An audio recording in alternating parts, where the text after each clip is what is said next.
Hey everyone, this is Nathan Williams with BlackRain79.com. I'm back here with part 4 of How to Crush the Microstakes, this mini-series that I've been making for YouTube.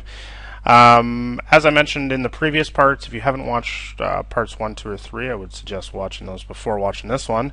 But I've talked about in parts 1 and 2, I talked about how to get the max value out of your hands at these stakes, especially the very lowest stakes like you see here, 2 cent, 5 cent, NL5. And NL2 clearly, and NL10 as well. And in parts 3 and now in part 4 also, I'm going to be talking about how to get away and lose the least when you have the second best hand. I think these are the two sort of pillars to your success at these stakes, especially. Things get a little bit more tricky once you step up to the 10 cent, 25 cent games. The regs get quite a bit better. There's not as many just huge, ridiculous fish. But at 10 NL and below, it's very, very simple, very straightforward. And I think that these two, if you focus on these two things, getting the max value out of your hands and making sure that you lose the least when you have a second best hand, I think those are going to be your two things that you should focus on the most that will ensure that you have the most success at those stakes.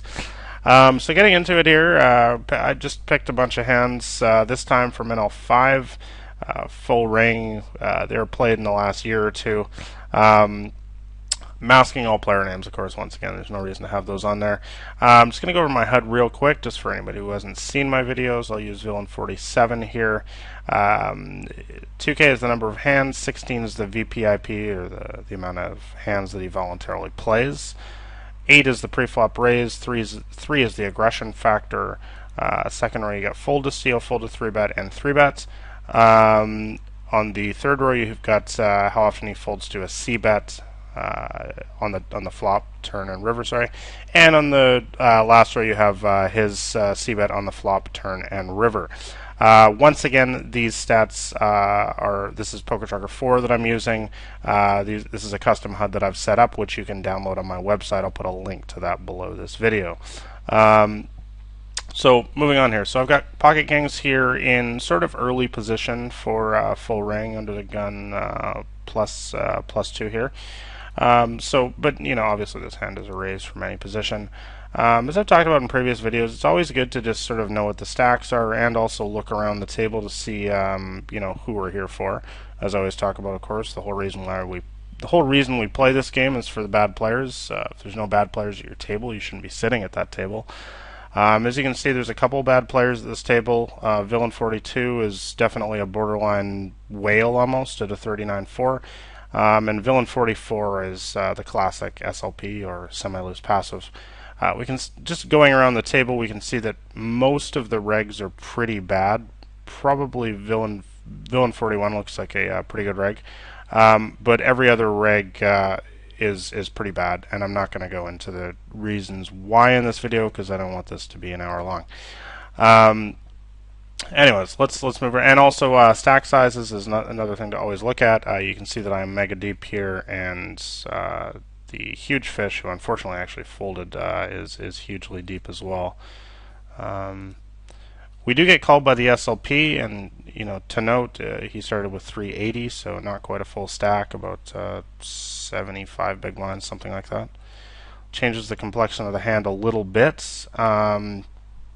We do flop great though with the 10-5-3. So make our C-bet pretty typical stuff. Put it a little bit on the larger side, just because you know he's a bad player. Just want to get all the money in, and you know, I think if he's going to call, he's going to call 40 cents or 25 cents. So why would we ever bet small here? It makes no sense. So he does go ahead and call. We decide to make the double barrel on the turn, which I think is completely standard in this spot.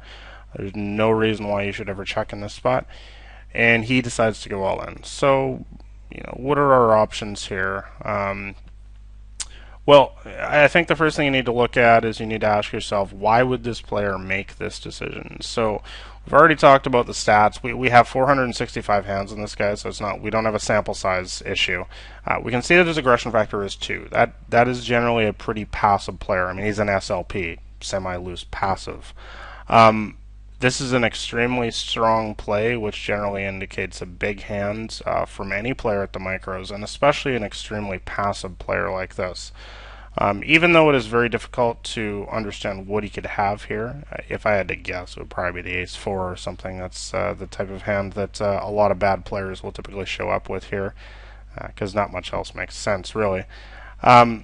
I mean, he could have a set. There's some other things I suppose he could have, but the idea here is just understanding the line that he's taken. I know it's going to seem perhaps absurd to some of the people watching this video, but this is indeed a fold. If maximizing your win rate is something that interests you at these stakes, always understand that an extremely passive player is never going to take this sort of line with Jack 10 or even Ace 10. I mean, passive players like to call. If he had one of those top pair type hands that we beat, of course, he's just going to call in this way. He's going to call the dollar, and then I'm going to shove the river, and he's going to call that as well.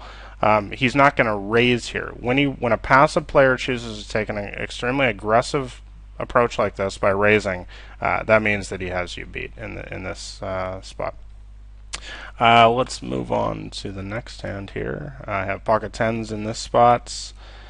And of course, I mean, it's important to note that in all of these hands, I fold. So I'm never going to know if I made a good fold, and you're never going to know. So I'm really just talking about, because we never saw his hand, of course. I'm really just talking about, just understanding lines, and you got to understand that a lot of times you're just not going to know. You can't play this game with some sort of sheriff mentality that, I need to catch the bluff all the time and I need to know if he's bluffing me.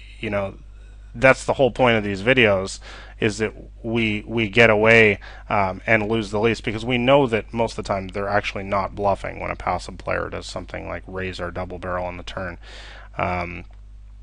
But you can leave your comments below, and you're absolutely free to disagree with me if you think that I should have called there.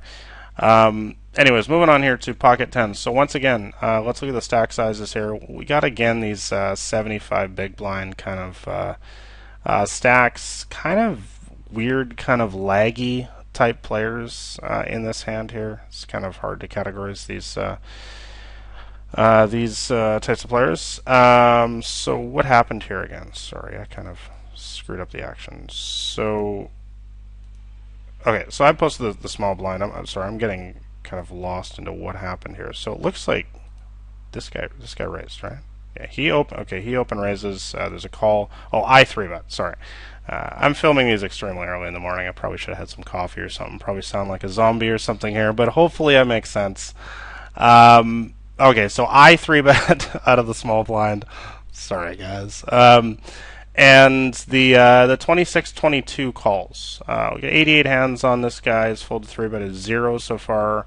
Should always look at the number of opportunities. 2 opportunities, not a huge sample size, but clearly this guy probably doesn't like to fold to 3-bets very often. We catch an okay flop. So you need to ask yourself, what are our options really here? I mean, the typical play here is clearly just to c-bet and, probably just get it in most scenarios, especially if he just calls. We'll probably just shove the turn as well. I'm not really a huge fan of, against this sort of weird bad player, I'm assuming probably a bad player like this, of getting tricky and doing some sort of check, raise or something like that, because it just kind of gives control back to him. It allows him to check behind on the flop if he wants. It just doesn't seem to offer too much value. If we check and he bets, then what do? Do we shove? Are we shoving for value? I don't know with pocket tens here. We do decide to go ahead and make our roughly half pot c-bets, and he does decide to shove. Now I know this is a difficult spot that a lot of people face. We can see that this guy's aggression factor is actually 13 as well, which is insane, but it is only over 88 hands, so we need to remember that the aggression factor statistic in particular, I like to have at the very minimum 100 hands, preferably several hundred. So I don't want to put too much stock into that, but clearly this guy is a lag player, but once again, we kind of need to ask ourselves, what is he really shoving with here? If he has a hand like pocket nines or something that we beat, is he really going to shove with it here? I'm just not really sure that makes a whole lot of sense. as bizarre as this spot is, and as difficult as it seems, I did choose, I believe, yeah, I mean, I folded on all these hands, so I did choose to just fold in this spot as well. Um, Again, we're never going to see the result here. I'm not saying that I'm going to be right 100% of the time. Definitely, I'm going to get bluffed in some of these spots, but I believe that in the majority of cases here, we're making a correct laydown. So let's move on to the next hand here. So we've got Ace Jack suited in middle position. A bad player, a whale basically, 41-10. Opens from early position, and we decided to just flat here, which I think is pretty standard. I don't think there's really that much reason to 3-bet in a spot like this. You don't really need to worry about the squeeze at NL5 behind by some aggressive player. We can see there's nobody aggressive behind us, as is typical at these stakes. And it's just a good hand to just sort of play some poker with. If I had Ace Queen, I'd probably 3-bet it for value, but Ace Jack suited, it just seems like a nice hand to just kind of just smooth call and play some poker. So we actually do get a squeeze though from a although it's one of these NL2 or NL5 kind of what I want to say, interesting 3-bet sizings. I don't know what these players are trying to accomplish with basically a mini raise. Of course, everybody's going to call. And we're mega deep too. So another one of these NL5 players, let's call them. He's got a 3-bet of 6. Aggression factor is 2, so he's a pretty passive player overall. I mean, 6 is a little bit high for full ring, I guess, but at NL5. But all in all, I think he's probably got a decent hand most of the time here. Not specifically the nuts, but probably something decent. He's obviously pretty clueless as to sort of how to play the game, because nobody with a brain would ever make it 35 cents to go here. Since I'm going to be getting, as you can see here, 4.5 to 1 to make a call with a really good hand, so pretty silly. We flop huge, so there's definitely some different ways to play this hand.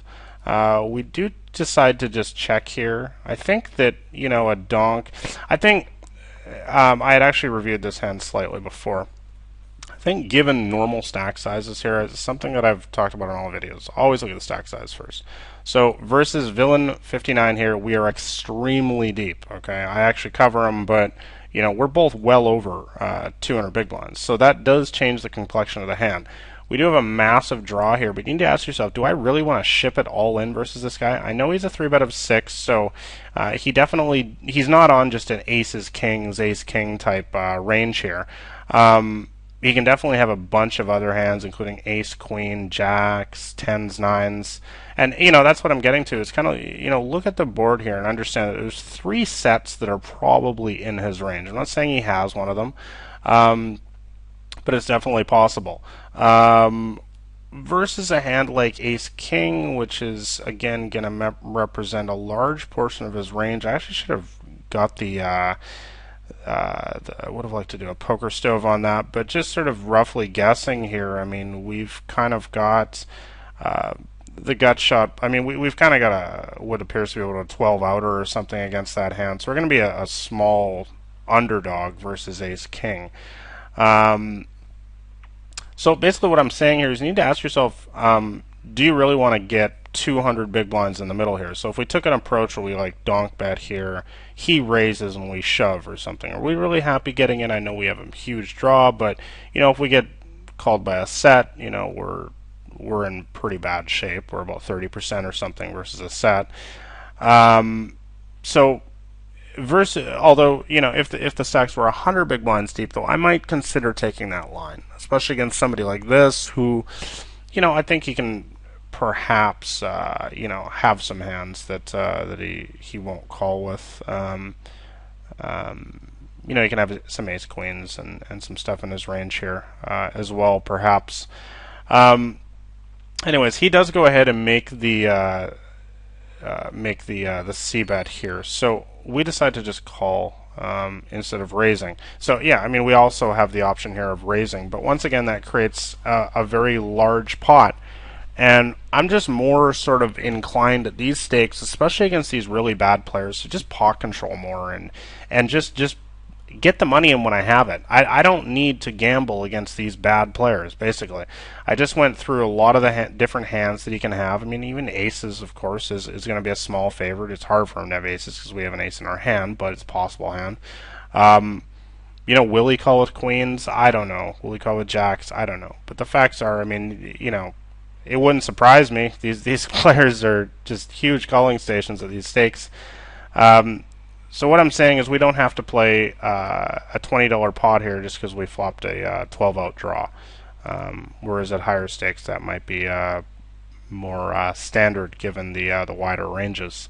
So we sort of brick the turn. Instead of doing something silly here by donking into him for really no reason, there'd be no reason to donk here. We just check, and he makes a healthy bet of 2/3 size pot or something like that.